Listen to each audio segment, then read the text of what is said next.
Fire Emblem Genealogy of the Holy War just might be the most requested remake at this point in time.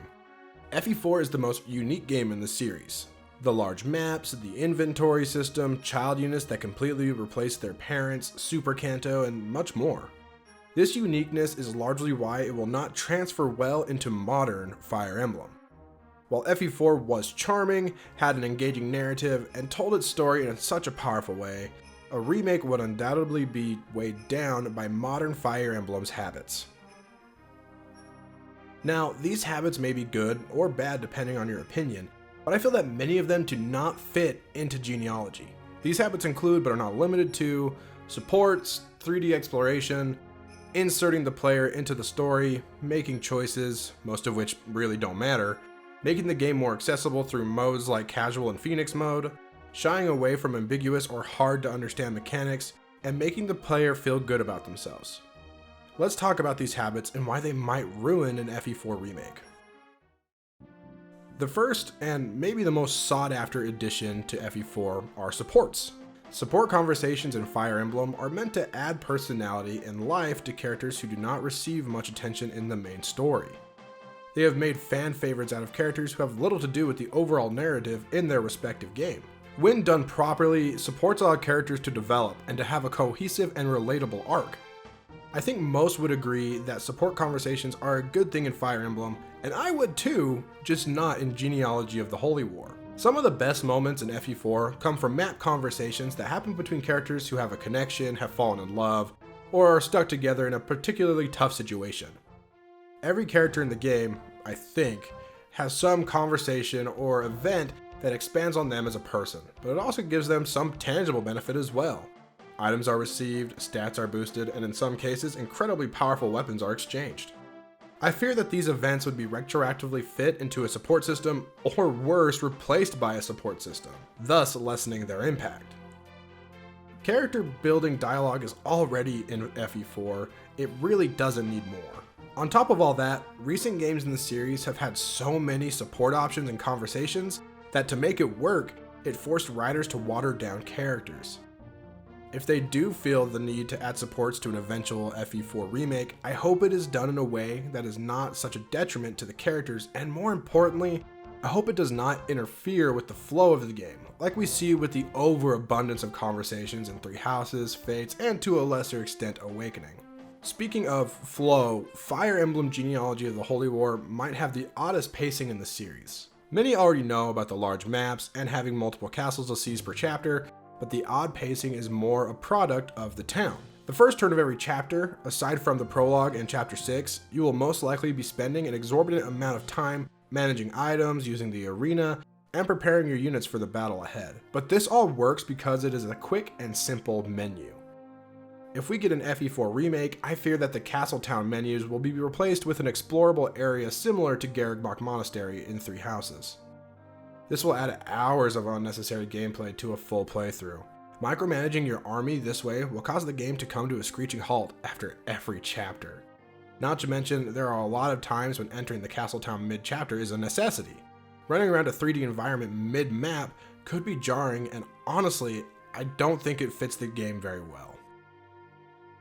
After playing Echoes, I have hope that this next habit will not make it into an FE4 remake, but the fact that it could terrifies me. The first half of the story in Genealogy of the Holy War is a tight-knit affair. It is ultimately a tragic love story that has no need of a self-insert character. Just take a look at New Mystery of the Emblem. Most fans agree that the inclusion of Chris hurt the game. Chris took the spotlight away from Marth and is treated as this perfect being who everyone loves. If a self-insert is in an eventual FE4 remake, it could take the story's main focus away from what makes it so unique and special in the first place.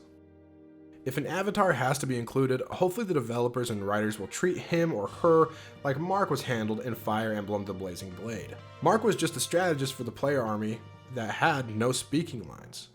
He wasn't even a unit in the army, he was merely there to acknowledge the player's existence in the world. If something similar to this is included, I could see it working, but it's still not preferred. You know what's really dumb in modern Fire Emblem? Pointless story choices. There are so many times in modern FE where you are given a text box to choose between two options, and both ultimately get you to the same place in the same way. It may change a word or two of dialogue, but that is usually it. In particular, there is a scene in Three Houses Azure Moon. Dimitri wants to go straight for Embar, the capital of the Adrestian Empire, but other leaders want to liberate Fargus. The choice is left to Byleth, but guess what? Regardless of what you choose, you will do the exact same mission. Please don't put crap like this into future games. Next, let's talk about casual mode and why it doesn't make sense in the context of FE4. Casual mode would invalidate one of the game's holy weapons, the Valkyria Staff, but it would also dramatically change the tone of the game. If death doesn't matter, then the halfway point will lose its impact. Death is an intrinsic part of the plot. Accessibility is a good thing, but not at the expense of a game's tone and narrative.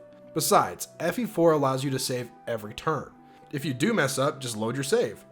This feature also lessens the need for a Divine Pulse-like mechanic, but I could see it returning and it being okay to be included. Along with accessibility comes the argument that FE4 has some horrible hidden events that are nearly impossible to find without a guide. Items like the Pursuit Ring and Brave Axe are so obscurely placed that no one will find them on a blind playthrough. To some that may be bad design, but to me it adds replayability. It reminds me of The Legend of Zelda Breath of the Wild in some way. When Breath of the Wild first came out, it became the thing to talk to your friends about, the different adventures you had. There was so much to discover and find that it was nearly impossible to have an identical experience to anyone else. Hidden events can do the same thing for Fire Emblem. I wish I had the opportunity to play Genealogy of the Holy War when it first released. It would have been so much fun to stumble upon a secret event and then share it with friends. If a remake came out, that experience could be had among new fans playing it for the first time. Modern Fire Emblem has the tendency to lay everything out for the player.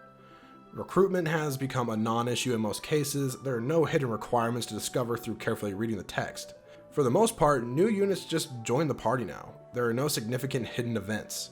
Fire Emblem has lost a lot of the mysterious charm that was once a staple of the series. A return to form in a remake would be really exciting to see. Okay, last one. Making the player feel good. I would argue the last Fire Emblem game to make the player actually feel bad about what they were doing or about themselves was Radiant Dawn. In that game, you take control of Micaiah and the Daean army when they do some less than savory things. It is a gross feeling part of the story, but modern games treat the main protagonist like a perfect person who has no faults. Everyone loves them. They all want to be like them. That praise is not something the main character of FE4 deserves. Sigurd, while a just and valiant man, isn't the best decision maker. He acts without thinking and gets himself into trouble. On top of that, he is the center of a tragic tale. An FE4 remake really needs to focus and hone in on that tone. If the developers attempt to make a lighter story where everyone aside from the most evil villains love Sigurd and his friends, then the game will lose part of what makes it so good. FE4 should not be remade. It is great the way it is, and a remake would just give Intelligent Systems an opportunity to ruin it. Just port it to the SNES online service. There's a great fan translation of it already, and I'm sure Book of Holseti would gladly let them use it if they were to put it out stateside. I know that's really never going to happen, but a guy can dream, right?